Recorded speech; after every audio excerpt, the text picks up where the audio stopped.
अद्भुत पर्व है। हमारे शिष्य धर्म को सार्थक करने के लिए गुरु की उपसक्ति का, गुरु की उपासना का बड़ा सुंदर पर्व है। ऋग्वेद के अंदर और बृहद देवता नाम के सूक्तों में, ऋग्वेद के अंदर यह कथा वर्णित है कि जिसके घर में गुरु के प्रति आदर सम्मान किया जाता है, गुरु की सेवा करने का भाव, उनकी सेवा तन से, मन से, धन से, यानी दक्षिणा, भोजन, वस्त्र आदि दे करके, और अपनी सेवा, अपनी स्तुति से, अपने स्वभाव से, अपनी वाणी से उनको संतुष्ट किया जाता है, उस घर के अंदर इंद्रादि देवता, मतलब स्वर्ग के जितने देवता हैं या आपके भाग्य के जितने देवता हैं, वो सारे के सारे देवता आपकी सहायता के लिए प्रस्तुत हो जाते हैं। देखिए, ये ऋग्वेद में मंत्र आता है, गुरु संतोषयेद भक्त्या विद्या विनय तत्परम, विद्या विनय तत्परम, प्रस्तोकाय ददौ पायुः स्तुत्या तुष्टोस्त्रमंडलम, देवः कुर्वन्ति साहाय्यं गुरुर्यत्र प्रणम्यते, जघानेन्द्र सहायोरी नभ्यावर्ती गुरोर्नत। ये मैंने बृहद्रथ नाम के जो आख्यायिकाएं हैं सूक्तों में, उसके आपको ये आख्यायिका के 2 विषय मंत्रों के श्लोकों के द्वारा बताया, जिसमें यह वर्णन है कि देवाः कुर्वन्ति साहाय्यम, देवता भी, आपको कोई देवताओं की अलग से उपासना करने की जरूरत नहीं पड़ेगी, देवता अपने आप आकर के आपका कार्य करेंगे, आपको आशीर्वाद लेने जाना नहीं पड़ेगा। आशीर्वाद देने के लिए सामने से ग्रह, देवता, साधु, संत, हकारात्मकता जिसको हम पॉजिटिविटी कहते हैं, वो सामने से आपके पास आकर के कहेंगे ले ले भैया। क्यों? क्योंकि तूने गुरु को प्रसन्न कर लिया है। गुरु की प्रसन्नता, और इसीलिए ये वशिष्ठ जी, वशिष्ठ ऋषि बताते हैं कि जगानेन्द्र सहायोरी नभ्यावर्ती गुरोर्नतः, गुरु भक्ति का अत्यंत बहुमूल्य लाभ 2 राजाओं को मिला, एक अभ्यावर्ती, एक प्रस्तौका। प्रस्तौका के लिए आया गुरुम संतोषयेद भक्त्या विद्या विनय तत्परम, प्रस्तोकाय ददौ पायुः स्तुत्या तुष्टोस्त्र मंडलम। प्रस्तोक, ये 2 नाम राजा थे। मैं आपको एक आज कहानी सुना देता हूं। ये गुरु पूर्णिमा का विषय आ रहा है, दिन भी आ रहा है, और क्या महत्व है। हम कई बार कहते हैं ना, हमने तो उनको मन से मान लिया। कुछ लोग कहते हैं हमको तो कोई व्यक्ति अच्छा ही नहीं लग रहा है, इसलिए हमने तो है ना महादेव जी को अपना गुरु मान लिया। कुछ कहते हैं जो नहीं दिख रहे हैं वो तो हमने तो उनको, जो अब तो गुजर गए, पर हमने उनको मन से मान। अरे मन से किसी को भी मान लेने से थोड़ी ना कुछ हो जाएगा। मन से मैं मान लूं कि भाई लाल किला मेरा हो गया, मन से मान लेने से तो मैं तो बहुत कुछ मान सकता हूं। रास्ते चलते हुए किसी व्यक्ति को मैं अपना पिता, अपना पुत्र, अपना पति, अपनी पत्नी मान लूं, हो जाएगा, बन जाएगा। मन से नहीं हो सकता है जब तक वो न स्वीकार है, जब तक वो विधि संपन्न ना हो। और इसी बात को ऋग्वेद के अंदर बड़े अद्भुत ये बृहद्रथ नाम के सूक्तों के द्वारा बताया गया। तो उसकी मैं आज आपको एक सुंदर कथा बताता हूं, जो हमारे इस विषय को कि भगवान को धर्म के रूप में कैसे मानना, क्यों मानना। क्योंकि भगवान अगर हमको दास के रूप में स्वीकारते ही नहीं तो दासत्व सिद्ध कैसे होता। तो भगवान स्वीकार है। वैसे गुरु जब तक हमको स्वीकारेंगे नहीं और गुरु प्रसन्न नहीं होंगे, इसलिए क्या कहा कि जिसके भी घर में गुरु के लिए आदर, वाणी में, व्यवहार में, और ऐसा नहीं कि गुरु सामने बैठे हैं तब। कई बार कुछ लोग क्या करते, गुरु जी के सामने, अरे गुरु जी आप तो हमारे माई बाप ईश्वर, अरे प्रभु, और गुरु जी गए, क्या यार अब क्या करें, अब गुरु जी आ जाते हैं, क्या करें, करना पड़ता है। नहीं, गुरु की अवेजी में सामने तो सब कोई दिखावा कर लेते हैं, पर जब गुरु या तो प्रत्यक्ष नहीं है या इस भूतल पर भी नहीं है, तब भी वही भाव बना रहे। ये वशिष्ठ जी बता रहे हैं। और इसके लिए मैं आपको ऋग्वेद की आख्यायिका, पूरी वेद कथा सुना रहा हूं। सुनिए, 2 राजा थे, एक अभ्यार्थी और एक प्रस्तोक। ये दोनों राजा ही बड़े प्रतापी थे, बड़े प्रतापी। प्रतापी होने के साथ साथ उनके राज्य में, दोनों के राज्यों में सदैव यज्ञ, होम, हवन, जप, तप ये स्वयं करते थे और अपनी प्रजा से भी करवाते थे और प्रजा को पुत्रवत पालन करते थे। मतलब जैसे अपने बेटे का एक पिता ख्याल रखता है, इतनी सी तकलीफ, मतलब इतना ध्यान रखते थे लोगों का। जो अपनी प्रजा है उनको भी उन्होंने जन्म नहीं दिया पर फिर भी उनको अपने पुत्र की तरह ध्यान रखते थे। मतलब इतने सत्कर्म, राज्य में सभी प्रकार के धन धान्य, शांति, सौमनस्य, सब कुछ आपको, मतलब कोई झगड़ा करता, कोई गाली गलौज करता, एक दूसरे में प्रजा नहीं लड़ती थी, इतनी शांति थी और ऐसे धर्म कर्म होते थे। इतना ही नहीं, मतलब सारे अच्छे काम जिसको कहते हैं, नदियां भी बड़ी सुंदर पावन बहती थी और ऐसे दो राजा बड़ा सुंदर कार्य करते थे। स्वयं भी विद्या और विनय से संपन्न थे और गुरु को श्रद्धा पूर्वक मानते भी थे। पर कोई कारण हुआ कि उन्होंने गुरु की सेवा पूजा या उन गुरु की प्रसन्नता प्राप्त नहीं की। खास करके जैसे मैं कई बार अपने व्याख्यानों में किसी ने जब प्रश्न पूछा था तो हमने बताया भी था कि कुछ 5 दिन ऐसे होते हैं जब हमें प्रत्यक्ष रूप से अपने गुरु के सन्मुख होना चाहिए। उसमें एक हमारा दीक्षा का दिन, उस दिन को हमें याद रखना चाहिए क्योंकि उस दिन हम द्विज बने थे, हमारा दूसरा जन्म हुआ था आध्यात्म के क्षेत्र में भगवान के लिए। तो दीक्षा का दिन, गुरु का जन्मदिन, क्योंकि अगर वही प्रकट नहीं होते तो हमारा कल्याण कैसे होता। तीसरा गुरु पूर्णिमा, क्योंकि उन्होंने ही हमारे अंधकार रूपी जड़ सारे माया के आवरणों को हटा करके अपनी ज्ञान रूपी चक्षुशलाका से हमारी आंखों को खोल के ईश्वर के, कृष्ण के प्रेम के दर्शन कराए हैं। हमारे घर में, हृदय में, माथे पर भगवान पधराए। अगर वो नहीं होते तो आज हम कहां भटक रहे होते। तो इसीलिए गुरु पूर्णिमा, दीक्षा का दिन, गुरु का जन्मदिन, गुरु पूर्णिमा, चौथा पवित्र द्वादशी का दिन और 5वां अपना जन्मदिन। ये 5 दिन हो सके ना तो गुरु के सन्मुख होना चाहिए और उन्हें अपने यहां पधरा करके उनकी, जैसे अभी ये मैं ऋग्वेद की आपको कथा सुना रहा हूं, अभ्यार्थी राजा और प्रस्तौक राजा, जिसका मैंने अभी आपको 2-2 सूक्तों के मंत्रों के द्वारा वर्णन करके बताया कि देवाः कुर्वन्ति साहाय्यम गुरुर् यत्र प्रणम्यते। जहां गुरु को नित्य प्रणाम किया जाता है, जहां गुरु के लिए आदर सत्कार के शब्द घर में उनकी अनुपस्थिति में बोले जाते हैं, जहां उनको प्रेम से उनकी शारीरिक, मानसिक, आर्थिक सेवा की जाती है और उनको हर एक प्रकार से स्नेह के द्वारा संतुष्ट किया जाता है, दक्षिणा, भोजन इत्यादि, वसन इत्यादि के द्वारा, वहां पर देवता और ग्रह भी सहाय करते हैं। और प्रस्तोक ने तो अपनी भक्ति और विनय के द्वारा संतुष्ट कर दिया। गुरु संतोष ये भक्त्या, भक्ति के द्वारा उन्होंने संतुष्ट किया। तो प्रस्तोकाय ददौ, तो प्रस्तोक को क्या प्राप्त हुआ? ये 2 राजा थे, उनके मैंने राज्य का आपको बताया कि उनके राज्य में सदैव ये, और सदैव वो दोनों ही राजा धर्म पर अधिष्ठित रहते थे। फिर भी इन दोनों राजाओं के राज्य के ऊपर वार्षिक नाम के असुरों की कुदृष्टि पड़ गई और वार्षिक नाम के असुरों को इनकी समृद्धि, उनका सुख, उनके राज्य की ये शांति देखी नहीं गई। असुर इसे ही कहते हैं। राक्षस किसे कहते हैं? कोई सिंह और दांत वाला या काला कलूटा नहीं होता है, जो दूसरों का शांति, दूसरों का सुख, दूसरों की समृद्धि नहीं देख पाता, दूसरों के जीवन का प्रसन्नता या भक्ति नहीं देख पाता, वही तो असुर है। और वहां पर जाकर के हरेक को उंगली करना, हरेक को कष्ट पहुंचाना, छेड़खानी करना, सबका छीन लेना, मेरे पास ही होना चाहिए, अहंकार करना, जड़ता करना, यही तो असुरों के स्वभाव है।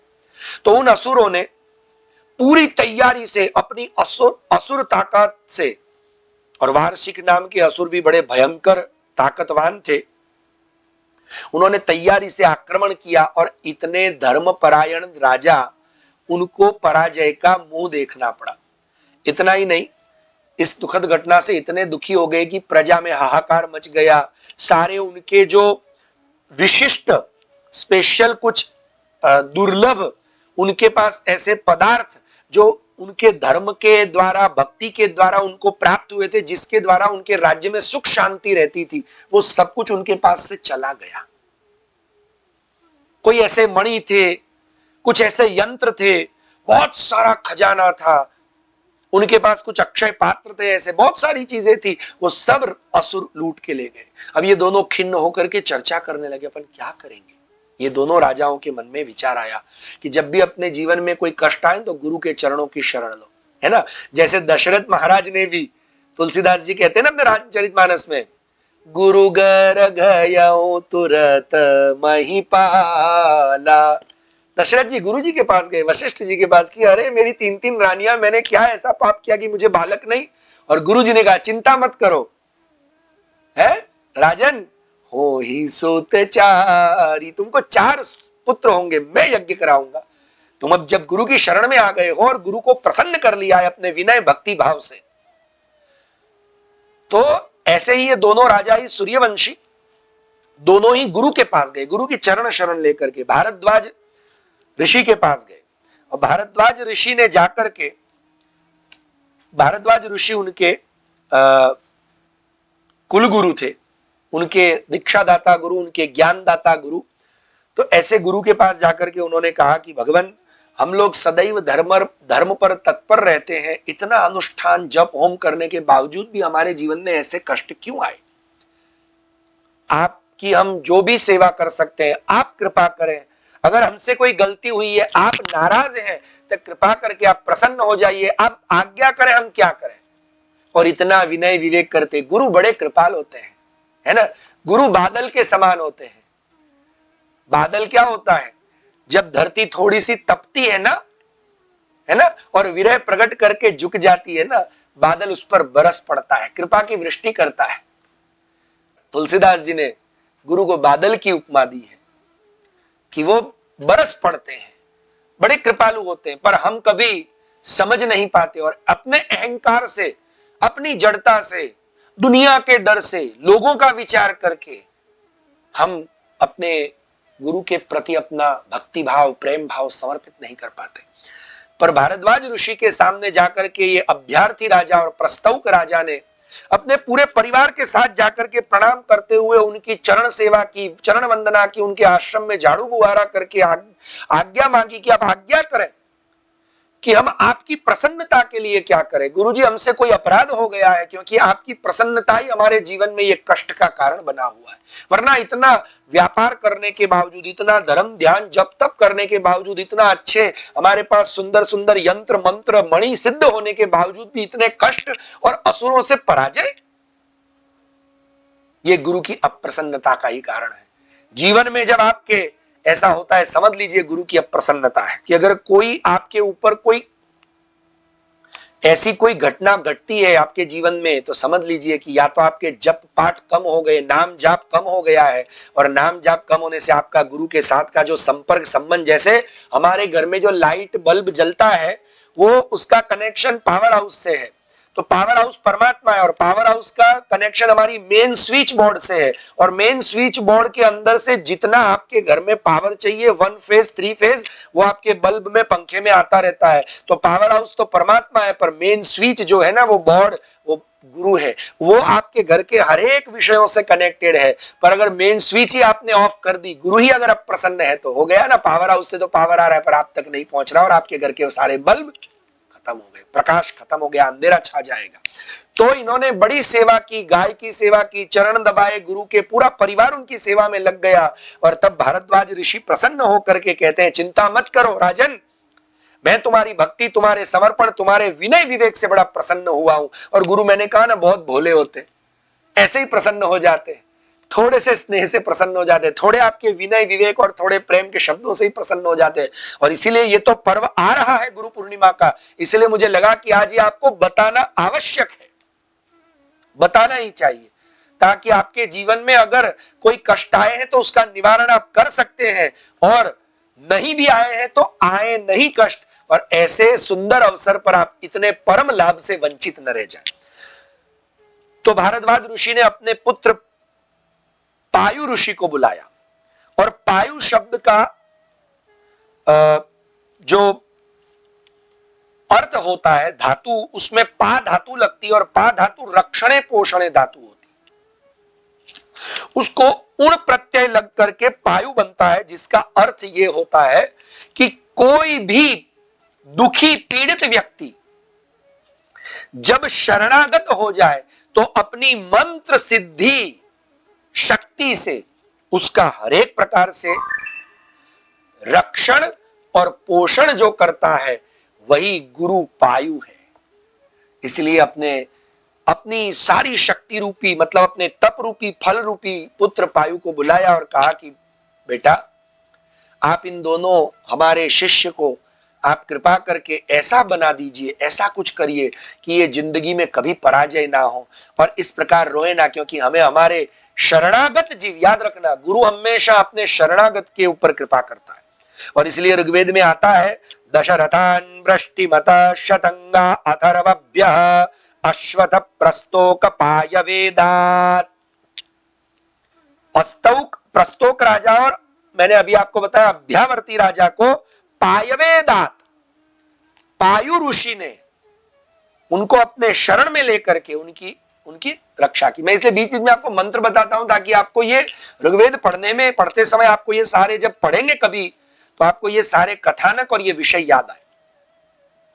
उसके बाद में बताते हैं कि पायु ऋषि ने अपने पिता की सारी शक्ति अपने में धारण कर अनुष्ठान के द्वारा हाथ में गंगा जल कुशा लेकर के एक बड़ा विशाल कुंभ और कलश सिद्ध करते हुए ऋग्वेद के प्रसिद्ध जो विजय प्रद सूक्त है, जिमोदस्येव भवति प्रतीकं यद्वर्मि याति समदामुपस्थे अनाविद्धया तन्वा जयत्वं सत्वा वर्मणो महिमा पिपर्तु।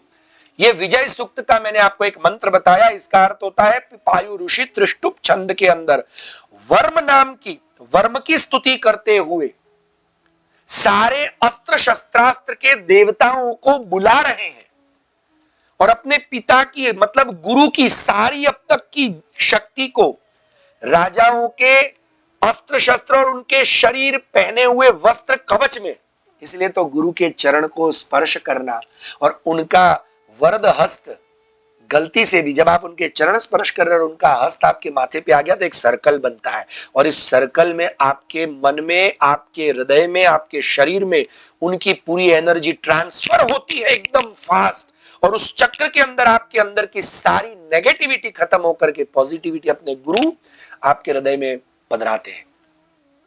और इसीलिए उन्होंने अपने शरीर के अंदर पहने हुए वस्त्र, अस्त्र, शस्त्र सभी के अंदर जितने भी युद्ध के उपकरण थे, मतलब उनका रथ था, उनके धनुष, प्रत्यंचा, सबके अंदर उन्होंने वर्म के देवताओं को सिद्ध कर दिया। और सिद्ध करने से एक उसमें अभी मैं सारी ऋचाएं नहीं, अभी आपको एक ऋचा सुनाई है ऋग्वेद की, ऐसे 19 ऋचाओं से उन्होंने ये विजय सूक्त की जो 19 ऋचाएं हैं, मंत्र है, उससे ये सारे दिव्यास्त्रों को दिव्य बना दिया और दिव्य बना करके गुरु के चरणों की उपसत्ति करवाई, गुरु के चरणों का पाद प्रक्षालन करवाया और वो पाद प्रक्षालन के जल से उनका अभिषेक करते हुए कहा कि जाओ राजन, अब गुरु का आशीर्वाद आपको मिल गया। और गुरु पूर्णिमा का वही दिन था जिस दिन उन्होंने भारद्वाज ऋषि और पायु ऋषि का पूजन करके, अर्चन करके उनके चरणामृत से अपने मस्तक को सींचा और तब प्रसन्न होकर के भरद्वाज ऋषि ने कहा कि आप जाइए और मैं आपके लिए इंद्र देवता को भी भेजूंगा आपके युद्ध की सहायता के लिए। और उन्होंने ये मंत्र के द्वारा इंद्र की स्तुति की। कौन सी? एतत्यत्त इंद्रियमचेति येनावधिर्वरशिखस्य शेषः वज्रस्य यत्ते निहतस्य सूक्ष्मात् स्वनाच्चिदिन्द्र परमो ददार। भरद्वाज ऋषि त्रिष्टुप छंद से इंद्र की स्तुति करते हुए कहते हैं कि हे इंद्र, हम आपके पराक्रम को जानते हैं, आप अपने अमोघ शस्त्र वज्र को लेकर के हमारे ये दोनों शिष्यों के गुरु में ये सामर्थ्य है, क्योंकि उन्होंने अपने जप तप से जो सिद्धि प्राप्त की है उससे देवताओं का। इसीलिए शास्त्र क्या कहता है कि गुरु की प्रसन्नता आपके जीवन में देवताओं को, ग्रहों को, सारी शक्तियों को, पॉजिटिविटी को अपने आप, आपको किसी को बुलाने की जरूरत नहीं है, अपने आप आएंगे। और इसी बात को देखो आप, वेदों के अंदर बड़ी अद्भुत उपनिषद है, उसके अंतिम मंत्र में क्या कहा गया? यस्य देवे परा भक्ति यथा देवे तथा गुरौ तस्यैते कथिता यर्थः प्रकाशन्ते महात्मनः। मतलब जिसकी देवता में पराकाष्ठा की भक्ति और जैसी भगवान में हो, यस्य देवे पराभक्ति यथा देवे तथा गुरु, मतलब भगवान और गुरु में जो अंतर न करता हो, उसके लिए दोनों एक हो, भले ही वो मनुष्य शरीर में है, भरद्वाज ऋषि, पायु ऋषि, आपके गुरु मनुष्य आकृति में है, पर यस्य देवे पराभक्ति यथा देवे तथा गुरु तस्यैते कथिता यर्था प्रकाशन्ते महात्मना। उसको वेद मंत्र अपने अर्थ प्रकट करके उनके हृदय में विराज जाते हैं। जैसे हमारे जगतगुरु महाप्रभु श्रीमद् वल्लभाचार्य चरण के अनन्य शिष्य सेवक प्रथम श्री दामोदर दास अरसानी जी ने कोई स्वरूप मूर्ति की सेवा न करते हुए श्री महाप्रभु वल्लभ को ही अपना भगवान, गुरु को ही अपने सर्वस्व ईश्वर मान के उनकी सेवा की, और साक्षात गोवर्धन धरण को भी रोकने का सामर्थ्य आ गया।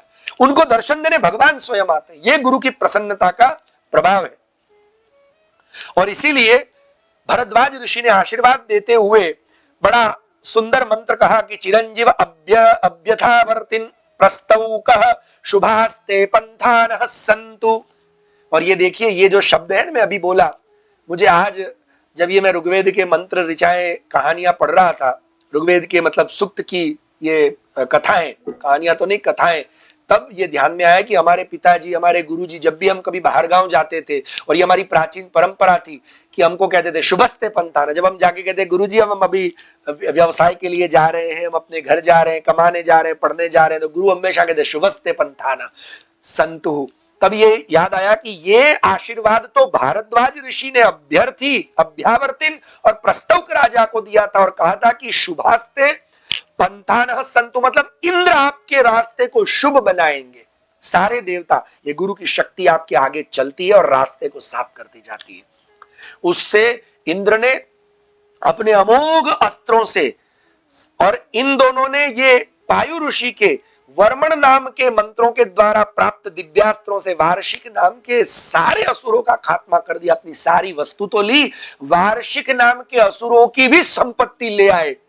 उनके पास भी जो उत्तम उत्तम विषय थे वो सारे संपत्ति ले आए, और वो सारी संपत्ति ला करके वार्षिक नाम के असुरों की संपत्ति अब हमने अधिक के लिए हमारी जो है वही हम लेंगे। तो अपने पास जो था उसमें से सारा गुरु के चरणों में समर्पित कर दिया, और गुरु के चरणों में समर्पित करके उनकी पुनः पूजा उपासना की, जिससे उनका कभी भी जीवन में पराजय नहीं हुआ।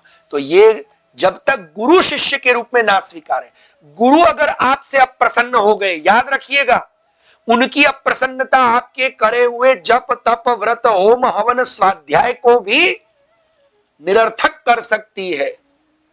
तो प्रियजनों, ये ऐसे ही अब सुंदर दिवस आ रहा है गुरु पूर्णिमा का। आपके गुरुवर्य की अवश्य प्रसन्नता प्राप्त करें किसी भी रूप में। उनकी प्रसन्नता ही आपके सारे सुख के खजाने की चाबी है।